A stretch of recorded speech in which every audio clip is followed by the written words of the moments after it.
Assalamualaikum warahmatullahi wabarakatuh.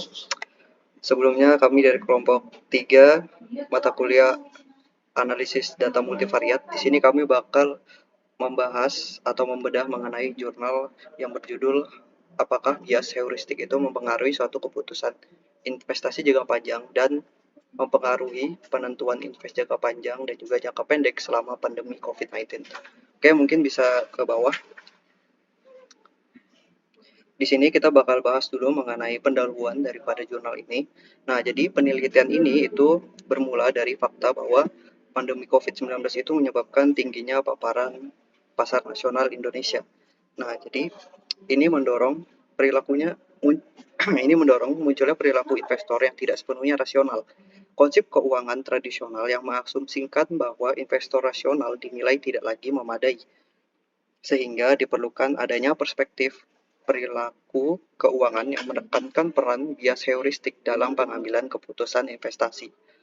Dalam konteks ini, itu teori rasionalitas terbatas menjelaskan bahwa keterbatasan informasi, kapasitas kognitif, dan waktu membuat investor cenderung mengarahkan proses keputusan melalui aturan praktis atau heuristik. Nah, penelitian sebelumnya itu menunjukkan bahwa bias representatif, penahanan dan penyesuaian, serta ketersediaan berhubungan dengan keputusan investasi yang irasional, namun umumnya belum membedakan antara investor jangka pendek dan jangka panjang.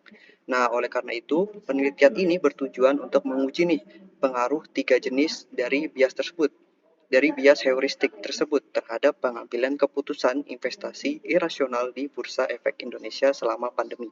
Sekaligus di sini kita bakal menganalisis peran moderasi cakrawala investasi jangka pendek versus jangka panjang. Penelitian ini itu diharapkan memberikan kontribusi empiritis terhadap literatur keuangan, keperilakuan, dan memberikan implikasi praktis bagi investor maupun pembuat kebijakan. Oke, mungkin itu pendahuluannya. Kita akan masuk ke dalam pembahasan metodologi.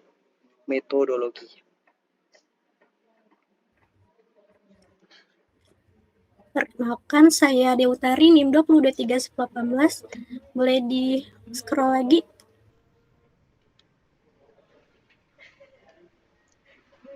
Oke.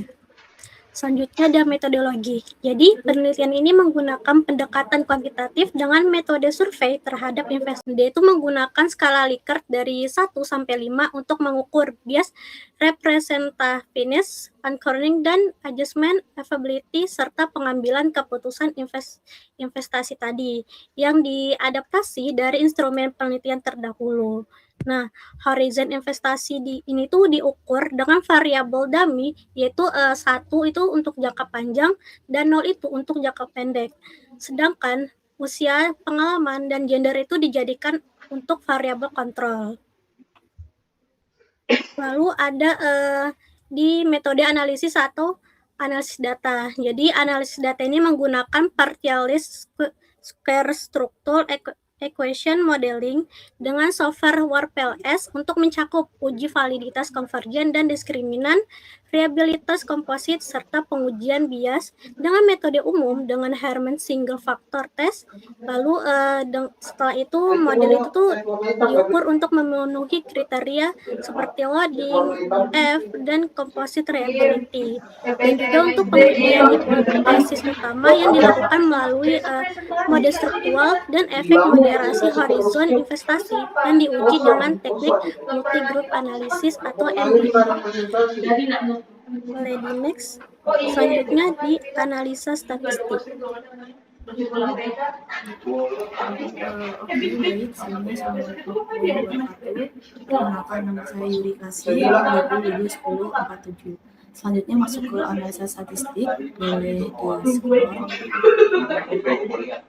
Kelihatan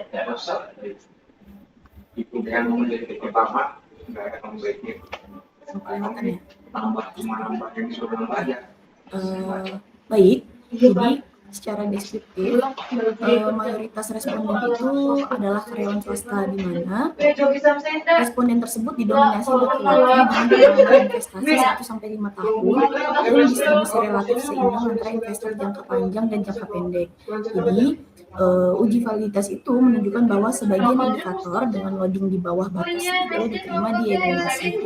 Sementara konstruk akhir memiliki AV dan composite reliability di atas ambang yang direkomendasikan. Jadi instrumen itu dapat dinyatakan valid dan reliable. Nah, untuk hasil pengujian model struktural menunjukkan bahwa secara simultan kegiatan bias heuristik menjelaskan sekitar seperempat variasi pengambilan keputusan investasi rasional sama dengan 0,27 dengan representativeness bias tidak signifikan. Sedangkan mencoreng dan adjustment bias serta validity bias berpengaruh positif signifikan terhadap keputusan investasi rasional. Nah, temuan ini itu mengindikasikan bahwa kecenderungan itu melekat pada nilai awal, ancur, dan mengandalkan informasi yang mudah diingat atau tersedia, menyebabkan peningkatan keputusan investasi yang menyimpang dan rasionalitas. Lalu selanjutnya ada analisis multigroup. Analisis multigroup ini berdasarkan horizon investasi, di mana horizon investasi ini memperlihatkan bahwa pengaruh representativeness bias terhadap keputusan investasi irasional itu menurun pada kelompok investor jangka panjang. Nah, sehingga horizon investasi memoderasi hubungan tersebut secara signifikan. Sebaliknya, efek anchoring dan availability bias terhadap keputusan investasi irasional itu relatif stabil dan tidak dimoderasi secara signifikan oleh horizon investasi. Sehingga kedua bias tersebut tetap berpengaruh bagi investor, baik itu jangka panjang maupun itu jangka pendek. Selanjutnya, next. Iya, nggak ada yang maju. Oke, baik. Sebelumnya perkenalkan Yohan Putra 2023-1080. Oke, sekarang masuk ke tahap terakhir, yaitu tahap kesimpulan. Jadi penelitian ini tuh menunjukkan bahwa investor individu ini yang bertransaksi di Bursa Efek Indonesia selama masa pandemi COVID kemarin itu cenderung lebih berperilaku sesuai dengan konsepnya si bounded rationality, yaitu pengambilan keputusan investasi yang tidak sepenuhnya rasional dan masih dipengaruhi oleh berbagai bias kognitif. Nah, dari hasil analisis, representativeness-nya bias itu tidak terbukti secara langsung, yang meningkatkan keputusan investasi irasional dalam sampel penelitian.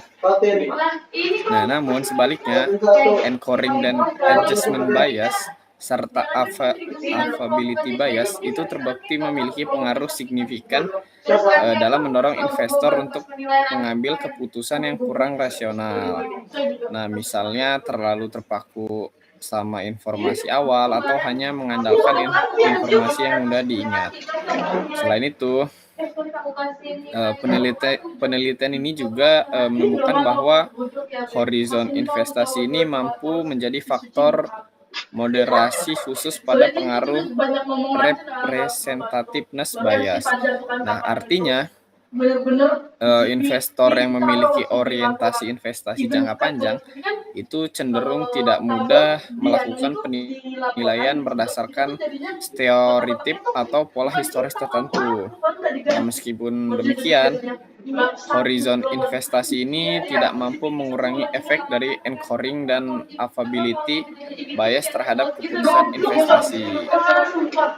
Nah, secara praktis, jadi temuan ini tuh menggambarkan pentingnya bagi investor atau manajer portofolio atau analisis pasar modal ataupun regulator untuk lebih menyadari keberadaan bias perilaku dalam proses investasi.